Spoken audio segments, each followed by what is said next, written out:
Salutations everybody, it is Maddie here today, and we are going back to the Xbox One era. I know, typically an era mired in tragedy, but there was one game that was announced and unfortunately canceled that a lot of us wanted to see come back, and now it seems like there's the slightest chance that is possible. You have to be a bit of a dreamer, but the desire certainly is there on one side, so yes, we are going to talk about the return of Scalebound in today's video. Not only that, but we're going to get into Halo Infinite's declining player base and why exactly this is the case. Again, we're going to have a critical talk about this game because a lot of the things that led up to this should be quite obvious to those who have been paying attention. Stuff like microtransactions, issues with the PC version, etc., have declined this player base. So we're going to talk about the state of Halo Infinite in a little bit. Last but certainly not least, I want to get into Ghostwire Tokyo. We saw some gameplay for it for the first time last week. I wanted to let my thoughts digest a little bit before diving into it in a video. I was deciding whether I went with an individual video or one that's like this. I decided to take this route because now it's so late that I imagine most people don't even care. So for those who do care, I got you covered with that in this video. So if you're new here, consider subscribing as we continue to talk a lot about Xbox news and information. Let's get it started with the one that I know a lot of you are pretty pumped about, the return of Scalebound. So it's pretty interesting because the last thing that we saw from Hideki Kamiya, who is one of the higher ups over at Platinum Games, the developer responsible for Scalebound, was that he said, "Let's work together again, Phil," when Phil Spencer had sent his studio a gift. And you were wondering, like, is this just good culture here that Phil's developing? But then the story got taken a step further when we saw this article from IGN titled, "Platinum Games appeals to Xbox to help it make Scalebound. Phil, let's do it together." Speaking to IGN Japan, Platinum president Atsushi Inaba explained that Scalebound creator Hideki Kamiya has been talking about wanting to work on Scalebound again for a while. Kamiya himself added, "I'd like to appeal to Phil Spencer directly. Let's do it, Phil."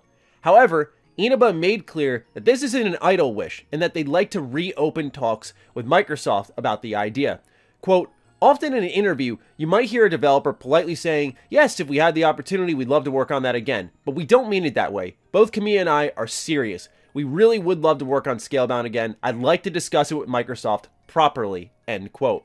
Kamiya went further, quote, "Development had progressed a fair way, and it seems pointless for Microsoft to just hold on to that and not do anything with it." End quote.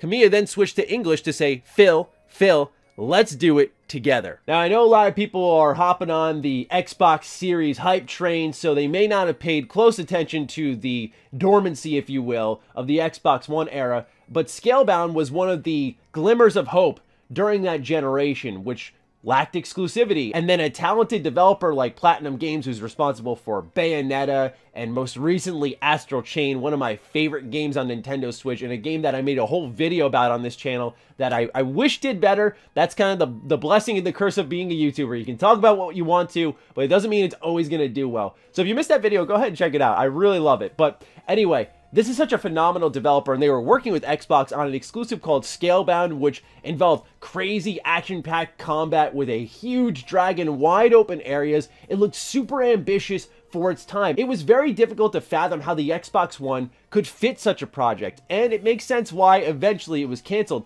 But now with the series consoles, the PlayStation 5, it feels like technology has well and truly caught up, where Scalebound seems like a more feasible idea with what's available to these teams. So I would just love to see this game come back for not only the selfish reasoning of I want to play a new Platinum game, I want to play Scalebound, but for Microsoft, they should be really itching to get this done. I know it may sound crazy, almost conspiracy theorist, but if I'm them, I'm thinking, imagine how this looks for us.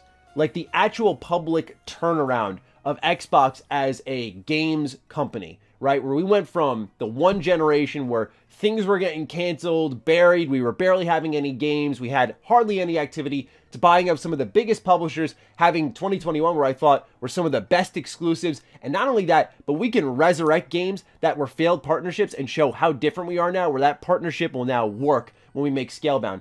Obviously, this is a lot of idealistic thinking, because, let's be honest, it's just the desires of Platinum Games. Now, I do always think that Xbox, Phil Spencer, his team are game with anything, and I'd be shocked if he wasn't at least picking up the phone, seeing what was going on here. But what you should be wary of is that Two things. Number one, Platinum Games has shared the blame of the cancellation of Scalebound even quite recently, such as in this article here from Video Games Chronicle a couple of years ago, which says, Microsoft shouldn't take the blame for Scalebound, says Platinum. Both sides failed, Inaba said, and ultimately the game didn't do all of the things that we needed to do as a developer. Watching fans get angry at Microsoft over the cancellation wasn't easy for us to watch, because the reality is, when any game is in development and can't get released, it's because both sides failed. I think there are areas where we could have done better, and I'm sure there are areas that Microsoft as a publishing partner wish that they could have done better, but nobody wants a game to be canceled. Now, the other part that you need to be wary of, while it's great that they've been apologetic, is that Platinum Games CEO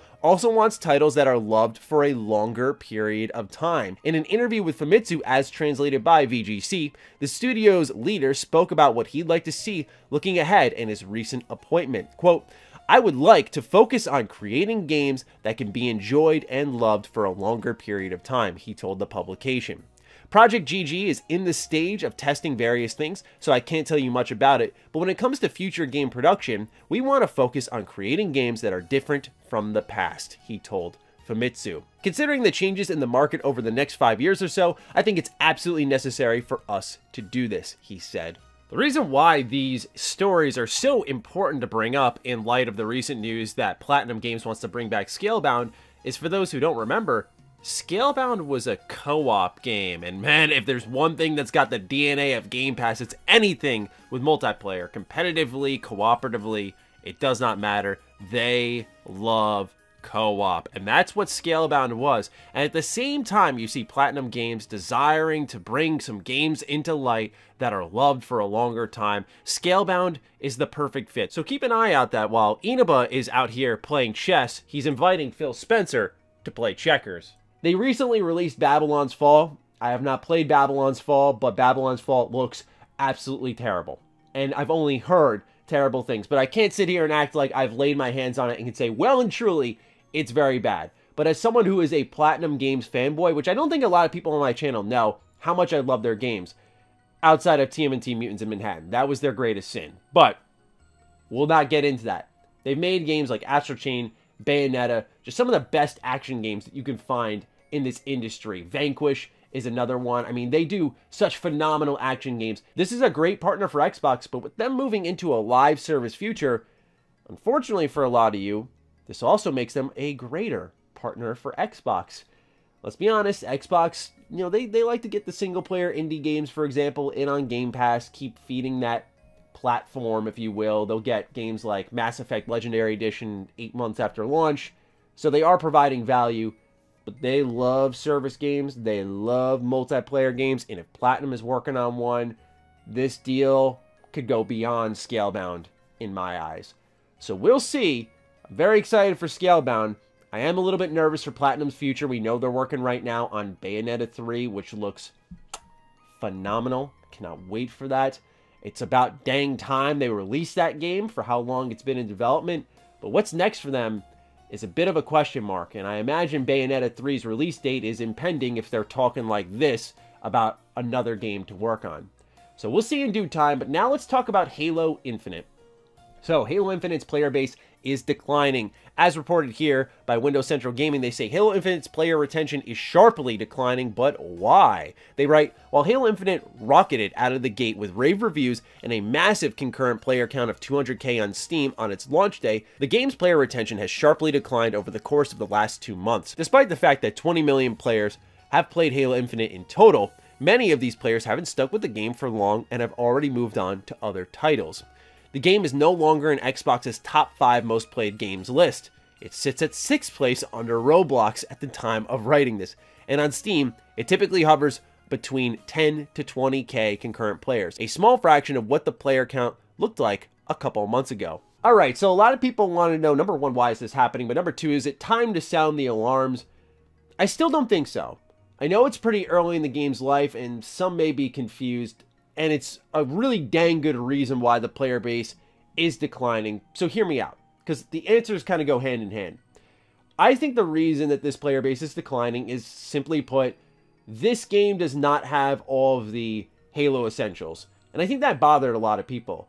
And those problems, while minuscule for some, they mount. And it's why you had me, I could have seen this coming from a mile away, beating the drum that this game had a lot of problems. I loved Halo Infinite. It was in my top 3 of last year, but there's a reason why I called it a solid release and finish for 2021 and not amazing, because there were a lot of problems, as I noted in my review, with Halo Infinite, not only on a single player front, but also on the multiplayer front. As fantastic as it was, as much as I love it, and as much as I like going back to it, I don't go back nearly as much. Number one, I think their new content rollouts are not exciting for a service game. And because they are so behind on their development cycle, where even now we're seeing co-op get delayed, we're seeing issues in the PC version, there were aimbots already, we had a huge issue with the microtransaction shop. All these problems for a lot of people were little blips on the radar, but when you combine them, you start to go, what is this game, man? I'm going to walk away until they fix it. I'm going to walk away until they start to add the essentials like Forge, like co-op. The fact that these 2 pillars are missing is enough to drive someone over to MCC instead of playing Halo Infinite. I think Halo Infinite's player base will climb up. I have no doubts about that. But yes, it doesn't surprise me at all that its player base has sharply declined. Now, I do think there's a bit of an overreaction here, and that's why I'm not sounding the alarms. Going out of the top 5 to number 6, it's a very small move out of top 5 to top 6. Now you're in the top 10. Is that less valuable? I don't know. But Roblox is huge. Let's be real.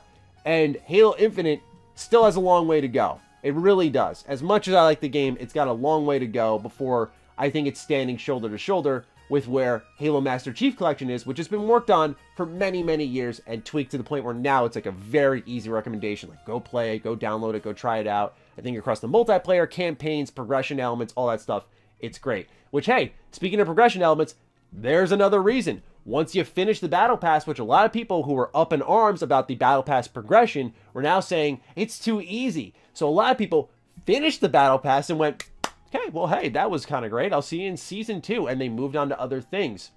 And you know what? If 343 means what they had said originally about not wanting to have FOMO, wanting to have players play when they want, progress when they want, this should be good news to them in some way. That people are still playing, but like there's, you know, people moving on and they'll come back for Season 2, hopefully. We'll see, but this doesn't surprise me at all. What I think will be more telling is, what does the player base look like around Season 2? Like a couple of months into Season 2, what are we looking at? And once Season 2 comes around, what's the release cadence then? Are we finally caught up with ourselves where we've already seen some minor delays to the Halo Infinite roadmap? Again, time will tell, but very curious to see how it all progresses. Last but not least, of course, I want to talk about Ghostwire Tokyo. The reason for that is Tango Gameworks is a first-party Xbox studio now, and while this may be releasing to PlayStation 5 and PC, it is going to be a company that's making exclusive games for Xbox, and just like with Deathloop, we have to document our recent thoughts on the showing of Ghostwire Tokyo. Overall, I respect Bethesda a lot for this game. I really do, because this is a game that honestly looks very different from anything Tango has worked on, and that's really cool. We're going from Evil Within, which the first one kind of mirrored, I say, Resident Evil 4, and the second one mirrored The Last of Us, where this game is a first-person Naruto jutsu hand symbol spell summoning game with undead creatures in Tokyo. Really cool concept. One thing that they did say, though, and I kind of wish they never did, because I think it's going to sway a lot of people's opinion on this game, is that this was supposed to be the Evil Within 3, but it had so many new ideas, they made their own new IP. So you should expect things to mirror what we see in the Evil Within. However, my general thoughts on this are, I like how different it looks. The combat, really, I thought the heavy lifting was done by the first-person animations. They look clean as they were like wrapping a string around their finger and kind of pulling the souls out of these creatures. Really cool stuff. Like I said, as a Naruto fan, like, hell yeah. I dug what I was seeing, but the enemies themselves were not interacting with you or with each other. Combat generally didn't look challenging, and maybe it's different when you actually play it. Hopefully I'll be able to review it here on the channel and tell all of you that. But all in all, I kind of like the open areas. I saw a lot of glitches in the gameplay demo, like floating cars, clipping of objects. The AI, as I just mentioned, didn't look super active. And now that this game is coming out 1 month from now, it seems very close, where I know a lot of people came to me and went, Maddie, look, Ghostwire Tokyo, you know how Bethesda is. They like to release their games as close to the gameplay reveal. No! That's Bethesda Game Studios, who has Fallout, who has Elder Scrolls, who has Starfield, who has a pedigree of Game of the Generation titles, who did Skyrim, who did Fallout 3. Like, this is that studio versus Tango Gameworks, which I love dearly. I'm an Evil Within stan. All the time I defend that series. But look, there is no comparison there as far as I'm concerned. This team needs more time to market their game. And the fact that they're releasing it so closely either shows absurd levels of confidence, that they're sending the game out to die quickly and quietly, or that Bethesda just said, you know what, this has been the wheelhouse for so long, we don't know how to market this, or we got to give props to PlayStation. PlayStation exclusives sell well. This is a PlayStation exclusive. People will see it's only on PS5 as a console and go, you know what, yeah, I'll pick this up.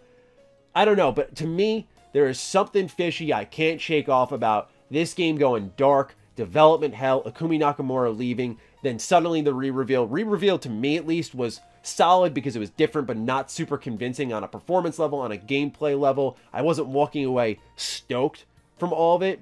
And then you're telling me it's coming out a little bit over a month later? I don't know. We'll see how well all these words age when we actually play the game. I am looking forward to playing it. For me as a weeb, just anything in Tokyo that's different sounds awesome. So I'm all for that, man. But those are my general thoughts on Ghostwire Tokyo, the short form, if you will. Interested, not really convinced, slightly worried.